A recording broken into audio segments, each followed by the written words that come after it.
My name is Ben, and I have two daughters, Lila and Esme. And I remember pretty vividly the day we brought our first child, Lila, home from the hospital.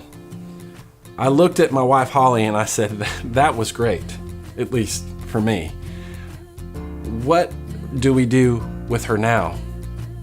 Like, it seemed insane to me that the doctors and nurses would allow Holly and us to be in charge of this person, this human's life, like indefinitely.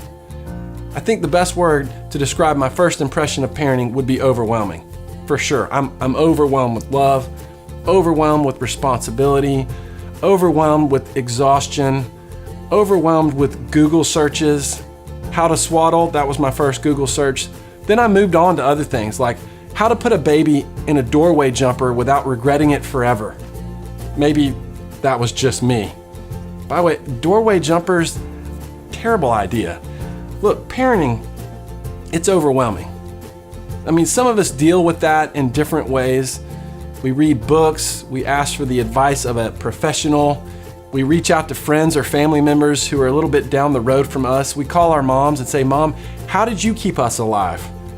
We read online forums, not a good idea, by the way. Don't read those. At one point, I got so desperate that I got on Pinterest. Yes, me, a male husband, got on Pinterest for parenting help.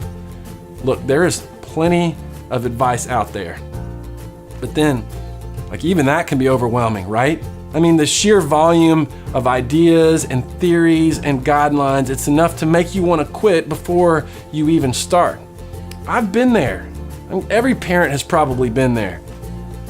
But today I want to give you one thing to focus on, just one thing to think about when it comes to raising your children. I know there's a lot that you could, but I'm just going to give you one thing. If you can get this concept, we think it will narrow the scope of your focus. And maybe over time, it'll ease some of the overwhelming feelings that we all deal with. In Deuteronomy 6, chapter 6, verses 5 through 7, Moses gives some parenting advice. And here's what he said. He said simply, love the Lord your God with all your heart and with all your soul and with all your strength. These commandments that I give you today are to be on your hearts. Then he says, impress them on your children. Talk about them when you sit at home and when you walk along the road and when you lie down and when you get up. That's simple. Moses doesn't begin a debate on whether or not you should let your child cry it out or not. He doesn't say this one command I give you, baby sign language. He doesn't talk about how much television kids should watch. No, Moses says, look, he tells the people the most important thing they can pass along to their child is a love and knowledge of their Heavenly Father.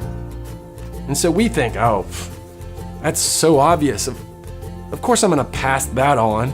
But it's easy, isn't it, to get caught up in all the day-to-day tasks involved with parenting. And it's so easy to lose sight of this simple truth.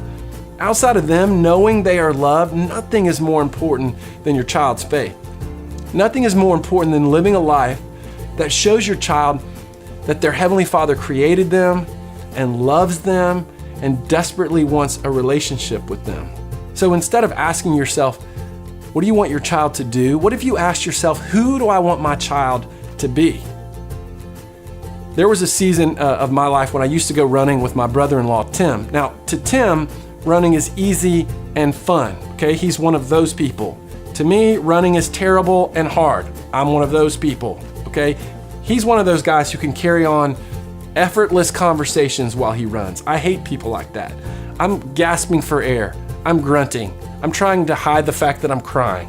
But one day, while I was doing what I did best, which was complaining to Tim that I couldn't go any farther, he said, look, why don't you just look up and find a landmark way off in the distance?